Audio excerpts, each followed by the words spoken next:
Este es el canal de la libertad, el de la justicia y la paz de nuestro pueblo, la señal de las leyes y la transparencia, Ventana de la Verdad, por la Venezuela que todos queremos, Capitolio TV. Quiero significar a ustedes, colegas diputados, rápidamente que la comisión nombrada en febrero de este año por este plenario realizó 12 reuniones formales y de trabajo. Nos asesoramos con personas avesadas en la materia, como Román José Duque Corredor, Emilio Figuerero, Gerson Rebanales, Sadio Garavine, Kenneth Ramírez, Víctor Rodríguez, Carlos Ayala Corao, Carlos Luna, el geógrafo Rafael Ruano, Eloy Torres, el diplomático Enrique Rondón. Dimos cerca de 7 ruedas de prensa, hicimos 2 foros extraordinarios. El primer foro relacionado con el diferendo del Esequibo, un tema de interés para todos los venezolanos, y toda la parte jurídico-político del Esequibo con expertos en la materia. Enviamos comunicaciones a Antonio Guterres, secretario general de la ONU, a Aldo Giordani, nuncio apostólico. A través de él pedimos una reunión con la embajadora de Guyana, con José Solia, encargado de negocios de Brasil, Delcy Rodríguez, ex canciller de la República, Jorge Arriaza, Vladimir Padrino López, Edlis Herrera Balsas, el general de brigada José Luis Moncada, Gabriel Ruán, es decir, a todos los sectores, al alto mando militar. Cumplimos nuestra misión en esta primera etapa. Este documento que hoy se presenta es el producto de 2 meses de trabajo, en donde hubo consenso de todos los sectores políticos representados aquí en esta Cámara y que refleja el sentimiento del país nacional. En este primer punto quiero decir que nosotros hemos rechazado por completo la judicialización de esta controversia, de haber llegado a la Corte Internacional de Justicia cuando se está violando el Acuerdo de Ginebra, cuando precisamente interpretaciones interesadas de parte del propio presidente de Guyana, que dice que el Acuerdo de Ginebra permite la judicialización del tema porque el artículo 4 de ese Acuerdo de Ginebra, aprobado en 1966, permitía que mediante consentimiento de las partes se podía llegar a la vía judicial. Eso es completamente falso. El artículo 33 de la Carta de las Naciones Unidas habla del arreglo judicial como uno de los modos pacíficos, de los medios pacíficos para resolver la controversia. Aquí la interpretación está dada de manera sesgada, de confundir lo que es el arreglo judicial con una controversia, porque desde ese punto de vista quieren justificar la demanda incoada ante la Corte Internacional de Justicia. Pero es bueno señalar lo siguiente, que de manera reiterada, en los últimos 2 años, el secretario general de las Naciones Unidas, Ban Ki-moon, y después Antonio Guterres, advirtieron que si no había un avance en la solución, se iba a recurrir a la Corte Internacional de Justicia porque ellos iban a mandar el punto allá. La gran pregunta entonces que uno se hace es, ¿cómo es que llegamos a esa situación? ¿Por qué este régimen permitió que se llegara a esa situación y no se preparó precisamente para atender el caso de Guyana? Da risa cuando vemos el mea culpa que ahora Rafael Ramírez saca por los medios, y que yo me puse a leer ese documento, y en ese documento le echa la culpa y dice que precisamente en este gobierno de Maduro se ha desatendido por completo el tema del Esequibo y que no ha habido una posición férrea para defender los recursos naturales que no solamente pertenecen a esta generación, sino a las futuras generaciones, porque pertenecen al pueblo venezolano.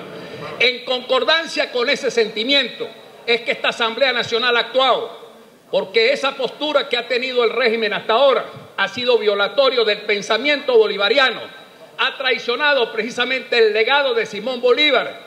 las expresiones constitucionales establecidas en la Constitución de 1811 y en la Constitución de Cúcuta de 1821. Se señala claramente la delimitación territorial de Venezuela, retrotrayéndose a la que tenía para la época de la Capitanía General. Entonces no ha habido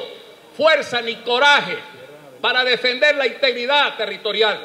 Han fallado en la reafirmación de nuestra integridad territorial. Esta Asamblea Nacional, de manera nacionalista, de manera integracionista, pensando en el futuro, nosotros hemos seguido el pensamiento instalado en la democracia cuando en 1962 Rómulo Betancourt denunció precisamente el ídito tratado o el pacto que se había sucedido o el Tribunal de Arbitraje de París de 1899. Y en la época de Leoni, en 1966, se firma el Acuerdo de Ginebra. Hoy día vemos que en uno de los puntos de coincidencia que entonces el gobierno busca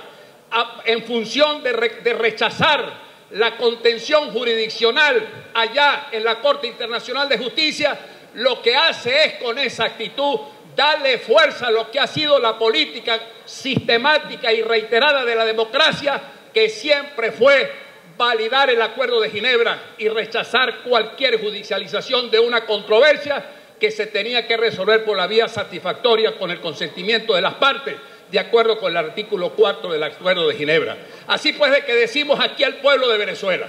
todos los sectores tienen que empinarse en la defensa de nuestra integridad. Es un deber constitucional. La Asamblea Nacional no ha soslayado su responsabilidad, antes por el contrario. Rechazamos en febrero en un acuerdo la decisión que había tomado el secretario general de la ONU de llevar este caso a la Corte Internacional de Justicia. Hoy mismo reafirmamos nuestra posición. Debe el régimen asumir su responsabilidad, informarle. Bastante en esta comisión especial designada por ustedes, invitamos a los altos dignatarios del régimen, la misma Delcy Rodríguez cuando fue canciller, que después fue en la espuria constituyente, hoy ya no está allí. Nosotros le enviamos invitaciones a ella y a otros cancilleres o excancilleres para que le informaran a la comisión por qué habían dejado pasar el tiempo, por qué no asumieron el sentido de la responsabilidad de la visibilidad de consecuencias estratégicas ante las advertencias del secretario general de las Naciones Unidas. ¿Por qué tuvieron que quedarse callados ante los actos unilaterales que se estaban desarrollando allí para la explotación y producción petrolera en el 2020, de acuerdo a los informes de la ExxonMobil, en la zona que está frente a la parte limítrofe territorial de la zona del Esequibo? Por esa razón, esta comisión ha trabajado en todos estos órdenes, no solamente para la reafirmación histórica de nuestra reclamación en la zona del Esequibo, sino igualmente el mensaje claro, colegas diputados, que tenemos nosotros el derecho, porque es nuestro, porque nunca ha estado sometido a ningún tipo de negociación, la salida del delta, es decir, lo que significa la fachada del Atlántico. Esta demanda incoada por Guyana incluso prevé llegar hasta la isla de Anacoco, en la parte oriental de la isla de Anacoco, algo que jamás ni nunca había sido sometido a ningún tipo de discusión y donde la democracia venezolana en su momento dio un paso al frente en la defensa de nuestra integridad. Aquí se echa por tierra entonces, independientemente, presidente y colegas diputados, que nos ha tocado presidir una comisión sobre un tema de Estado, en donde se coinciden las posiciones y que uno muchas veces, con la agresividad política en la cual uno ha sido formado en la lucha de calle y la lucha diaria, tiene que frenarlo un poco porque se trata de un criterio de Estado. Pero no podemos quedarnos callados ante la responsabilidad que tiene el régimen. La responsabilidad porque llegamos a la Corte Internacional de Justicia porque no supieron asumir con el sentido de la responsabilidad estratégica la decisión que les correspondía en su momento. De manera tal que ahora estamos ahí en la Corte Internacional de Justicia, o mejor dicho, fue el régimen allá, presentó una carta el día de ayer para coincidir plenamente con la posición que nosotros aquí en la Asamblea Nacional hemos venido sosteniendo en el transcurso de todo este tiempo, que no se puede judicializar una controversia porque allá hay derechos, hay títulos jurídicos e históricos que comprueban la reafirmación histórica de Venezuela en la zona del Esequibo. Dentro de ese contexto, presidente, colegas diputados, nosotros hemos hecho una propuesta a los fines de que posteriormente el secretario lea el acuerdo. Pero obviamente que esto genera responsabilidades. No puede ser que los que han sido responsables de la ejecución y del diseño de la política exterior y de la política minera y de los hidrocarburos ahora asuman una actitud como que si no hubieran tenido responsabilidad. Esta Asamblea tiene que abrir una investigación, tiene que profundizar una investigación de las ejecuciones y decisiones que han tomado a nivel de política exterior para determinar las razones de esa demora, de esa negligencia y de esa ineficacia que ha demostrado el régimen precisamente para reafirmar la integridad territorial de Venezuela. Dentro de este contexto y este sentido, nuestra posición es unánime, es consensuada. Se trata de defender los intereses de la patria, el derecho que tienen nuestras futuras generaciones de vivir en paz y en tranquilidad económica. No es una posición de ultranza anti un país que tiene la misma posibilidad de desarrollarse a través de sus propios recursos. Pero sí tenemos que reafirmar nuestro criterio nacionalista, nuestro criterio estratégico en un nacionalismo evolutivo e integrador que nada significa una posición fetichista que vaya en contra de la integración de nuestros pueblos. Pero sí echa por tierra aquí algo, que esa conseja que han venido diciendo de una guerra económica que nosotros representamos y que somos agentes del imperialismo, se echa por tierra, porque en este momento ha habido una actitud complaciente de este régimen que se ha quedado callado desde el año 2015 y 2017, cuando comenzaron los anuncios y después posteriormente los proyectos de exploración y eventual producción de petróleo que tienen previsto, repito, para el año 2020. Amigas y amigos, entonces, colegas diputados,